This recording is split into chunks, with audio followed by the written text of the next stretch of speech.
My earliest memories are of my dad's warm smile and the cozy feeling of our small rented apartment. My name is Haley, and until I turned 14, my life was simple in the best way possible. My dad, Mark, had a way of turning ordinary moments into adventures. Even though we lived in a modest apartment, he transformed our tiny balcony into a magical garden and made rainy weekends exciting by building forts in the living room. My mom, Grace, was different.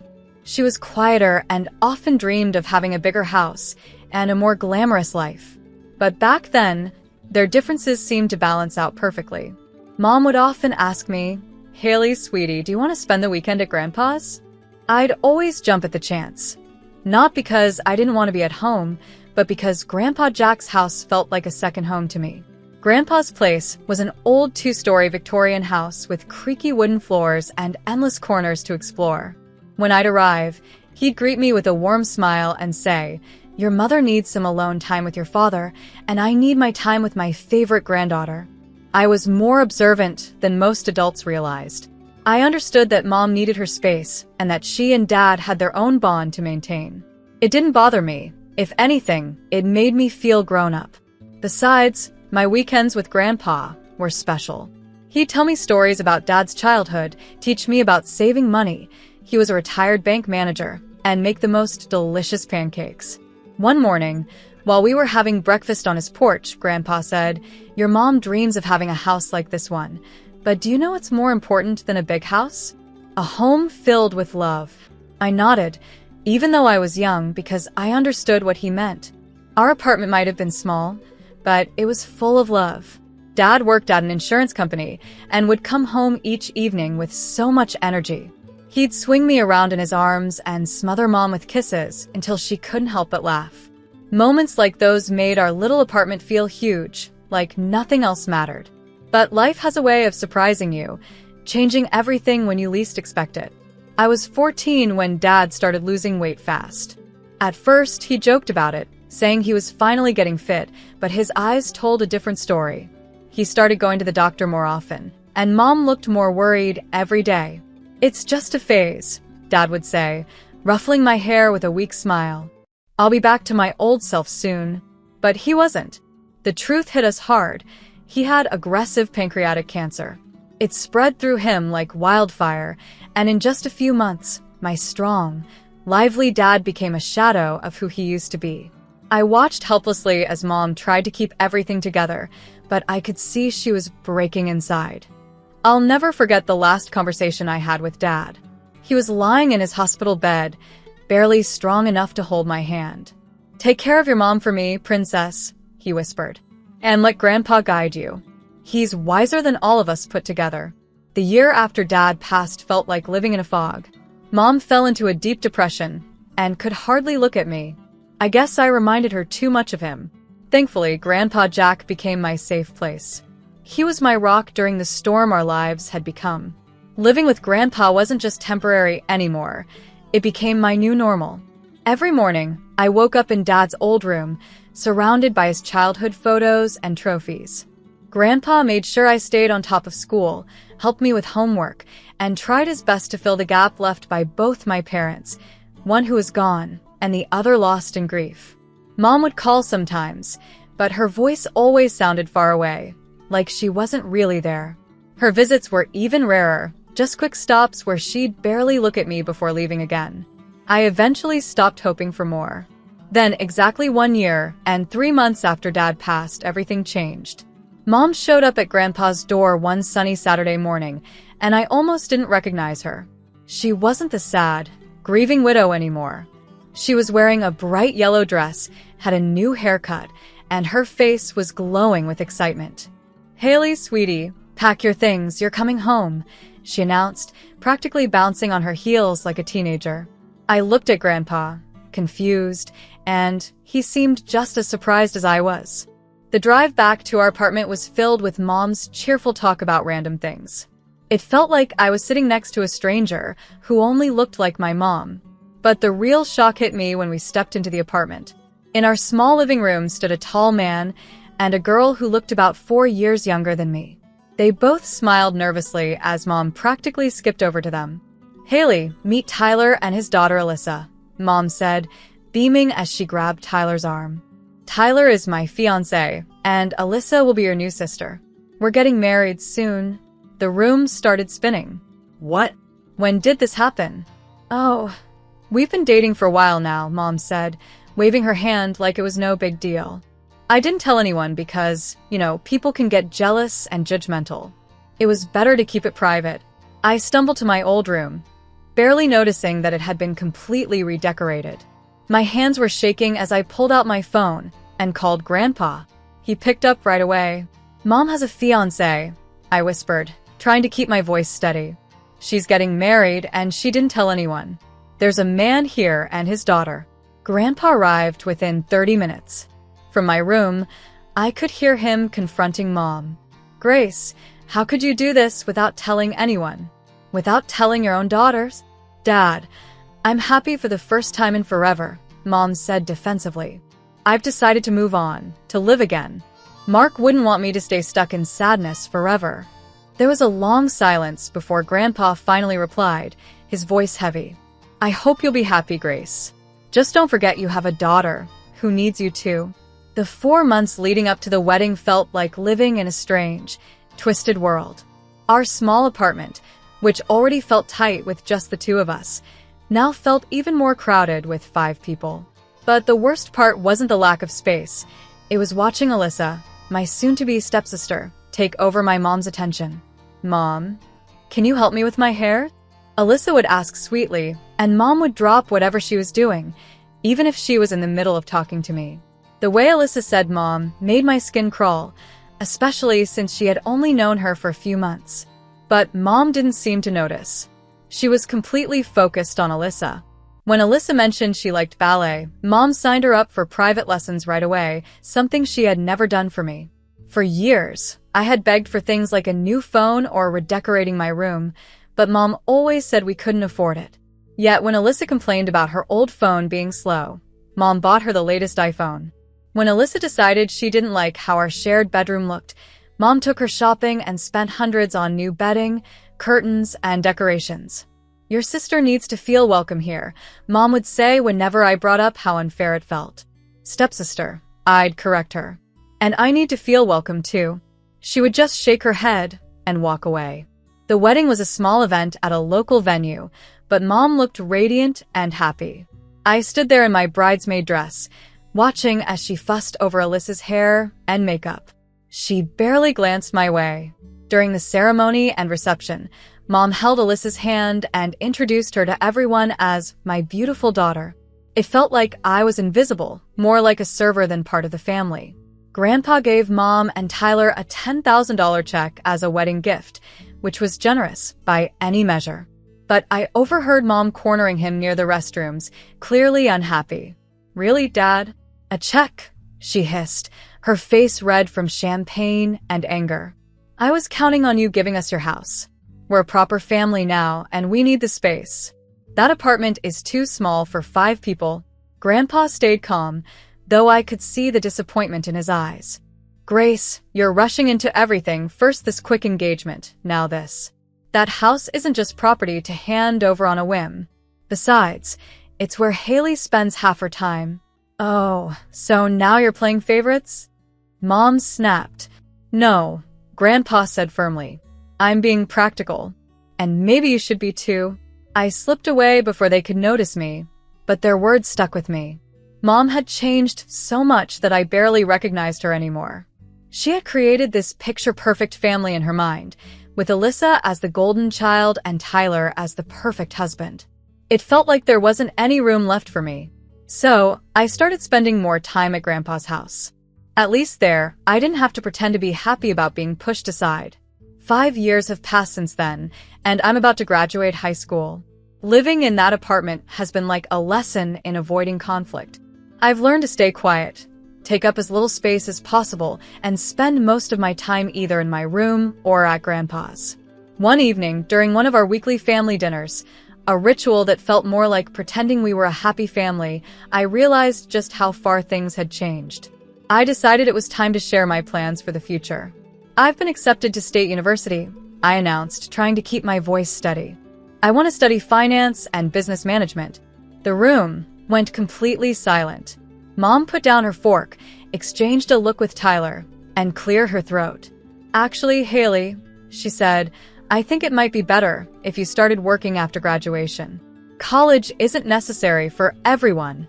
I stared at her, confused. "What are you talking about?" "Dad set up a college fund for me before he died. He always wanted me to go to college." Mom shifted uncomfortably in her chair. "About that fund, Tyler and I have been talking, and we think it would be better to save that money for Alyssa's education. She's so talented, top of her class and everything. She'll need a good university education to reach her full potential." Tyler nodded in agreement. "Alyssa has shown remarkable promise in her studies. It would be the right thing to do, Haley. You could work for a few years, save up, and then go to college if you still wanna." It felt like the air had been knocked out of me. The college fund, the last gift my father had arranged for me, they wanted to take that too. "That money is mine," I said, my voice trembling with anger. "Dad left it specifically for my education. You can't just give it to Alyssa." "Don't be selfish, Haley," Mom said, her eyes filling with tears. "Alyssa is your sister." "Stepsister," I interrupted, standing up so fast my chair tipped over. "And that money is the last thing I have from Dad.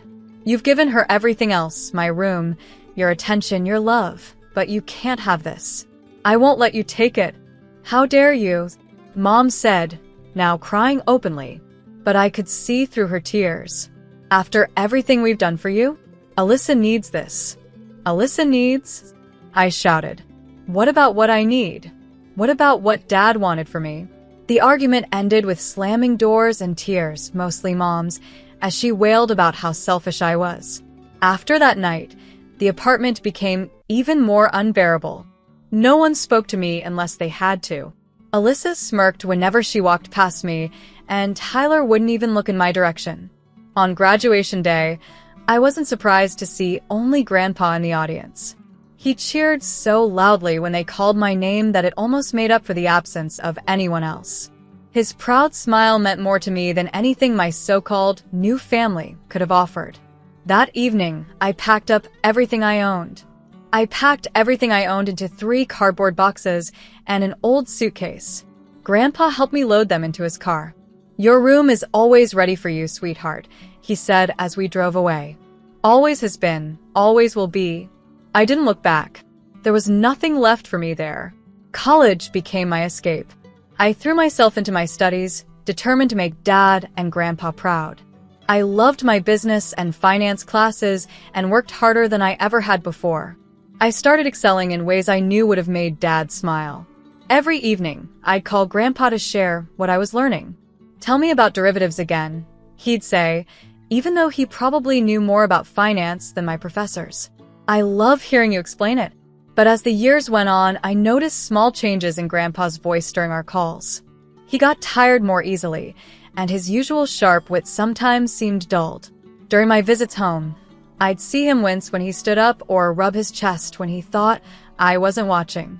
"It's just age catching up with me," he'd say when I asked. "Nothing to worry about, sweetheart." But I did worry.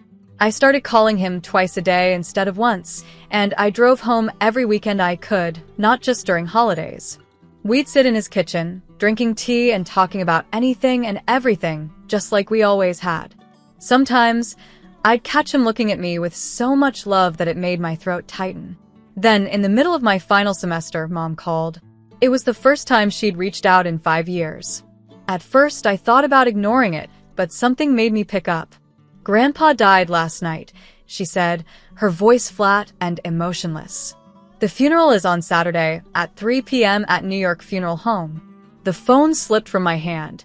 I don't remember much of what happened after that, except my roommate finding me curled up on the floor, sobbing uncontrollably. Saturday came too quickly, and not quickly enough. The funeral home was exactly the kind of place Grandpa would have liked, simple but elegant, with big windows letting in lots of natural light. I arrived early, wearing a black dress that felt too tight and uncomfortable. Everything felt wrong because Grandpa wasn't there to make it right. I expected to see Mom and her family, but they weren't there.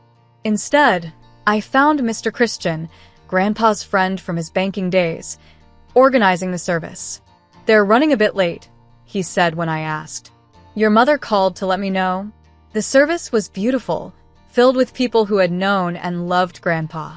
They shared stories about his kindness, his honesty, and his humor. I sat alone in the front row, overwhelmed by grief. Halfway through the service, I heard the back door creak open. Mom walked in with Tyler and Alyssa, all dressed in perfectly coordinated black outfits. They sat in the far back, and Mom didn't even look my way. Her face held an expression of polite sadness, but her eyes were scanning the room, assessing and calculating. I turned back to face the front, my tears now burning with not just grief but anger.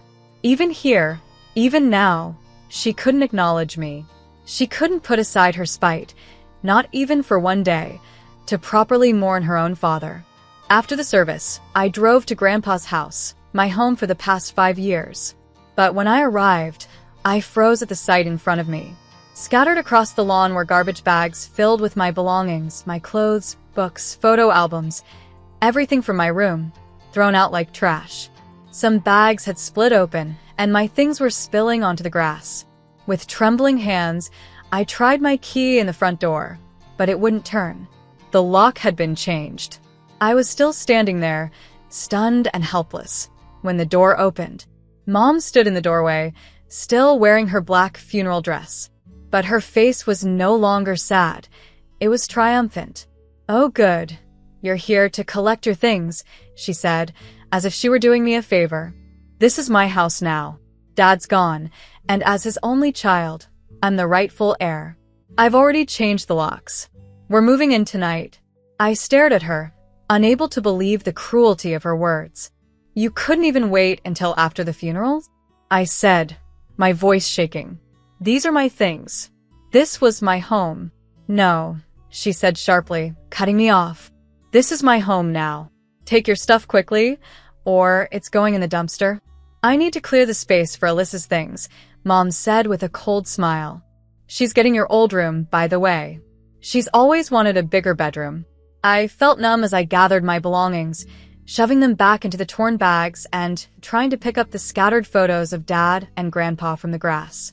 Mom stood in the doorway the whole time, watching me like a security guard, as if I might steal something. The drive back to my college dorm was a blur of tears and disbelief. My roommate didn't ask any questions when she saw me. She just helped me carry everything inside. 2 weeks later, I got a call from a law firm. "Miss Johnson, this is Mr. Matthew from Matthew and Partners Law Firm. I'm your grandfather's notary. We need you to come in for the reading of his will. Would Saturday at 11 a.m. work for you?" I agreed, even though I didn't see the point. Mom had made it very clear she was inheriting everything. When I arrived at the notary's office on Saturday, Mom, Tyler, and Alyssa were already there.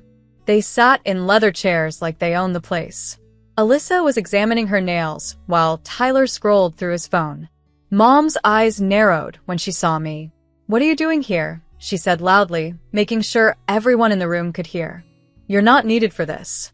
We're handling family business." Mr. Matthew adjusted his glasses and started reading the will. Jack Mark Mitchell, being of sound mind and body, declare this to be my last will and testament. He began with the usual formalities, and I saw Mom smiling, confident. But that smile froze when he continued. "To my beloved granddaughter, Haley Johnson, I leave my house at 143 Collier Street, along with all its contents, and my entire savings account containing $550,000. The room went completely silent. Then Mom's voice cut through like a knife. "What? This can't be right," she shouted, grabbing the document from Mr. Matthew. Her eyes scanned it frantically. "Where's my part? I'm his daughter." Mr. Matthew calmly took the will back. "Mrs. Waters, your father's wishes are very clear. He leaves everything to Miss Haley Johnson. There is no provision for you in the will. This is impossible." Mom's face turned red with rage. She manipulated him. She turned him against me. "I'll sue. I'll contest this will," Mom shouted. "The will is ironclad," Mr. Matthew replied calmly. Your father had it properly witnessed and notarized 7 months ago. He was of completely sound mind, as confirmed by his doctor. Any attempt to contest it would be futile and very expensive. Mom's strategy shifted instantly. The anger in her eyes turned into tears, and her tone became sweet as honey. Haley, sweetie, please, she said, her voice trembling. We've already given up our apartment. We moved everything out yesterday. We have nowhere to go. You can't just throw us out on the street. We're family. I stood up, holding the folder Mr. Matthew had just handed me. Inside were the deed to the house, the ownership transfer documents, and all the legal paperwork proving I now own the property. Family? I asked quietly, meeting her tearful gaze. Like how you threw all my things onto the lawn before Grandpa was even in his grave. Like how you tried to steal my college fund. Like how you've treated me for the past 5 years. That was different. She started, but I cut her off. This is your problem, not mine. I suggest you start looking for a new apartment, I said firmly, turning to leave. I drove straight to Grandpa's house, my house now, but when I tried the key, it didn't work. Taking out my phone, I called a locksmith and explained the situation. When he arrived, I showed him the notarized documents. I'm the legal owner of this house, I told him, holding up the paperwork. I need you to open these locks and then change them. I want to be the only one with the keys. As the locksmith worked, I went through the house, gathering everything that belonged to Mom, Tyler, and Alyssa. I packed up their clothes, toiletries, and even the posters Alyssa had already stuck on my old bedroom walls. I loaded it all into garbage bags, just like they had done with my belongings days ago. When the locksmith handed me the new keys, I dragged all their bags onto the front porch and arranged them neatly. The irony wasn't lost on me. Their things now sat where mine had been, scattered on the lawn just days before. As the sun began to set, I heard the familiar sound of Mom's car pulling into the driveway. Standing by the living room window, Grandpa's favorite spot for reading the morning paper, I watched as their reactions unfolded exactly as I expected. What is this? Mom's voice shrieked loud enough to be heard through the closed windows. Our things. All our things are outside. I opened the door, but stood firmly in the doorway as they approached. Mom's face was bright red with anger. Tyler looked like he had swallowed something bitter, and Alyssa was already crying her dramatic tears. How dare you? Mom shouted as she stormed up the porch steps. We live here now. You can't do this to us. Actually, I can, I said calmly. This is my house now, legally and rightfully. You need to take your things and leave. We have nowhere to go. Alyssa cried. You should have thought about that before giving up your apartment, I replied coolly. Not my problem. Mom tried to push past me into the house, but I didn't move. Move, Haley. This is ridiculous. This is my father's house. No, I said firmly. It's my house now.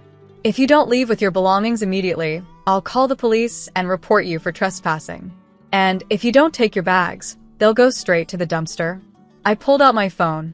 Your choice, Mom. Just like you gave me a choice when you threw my things on the lawn.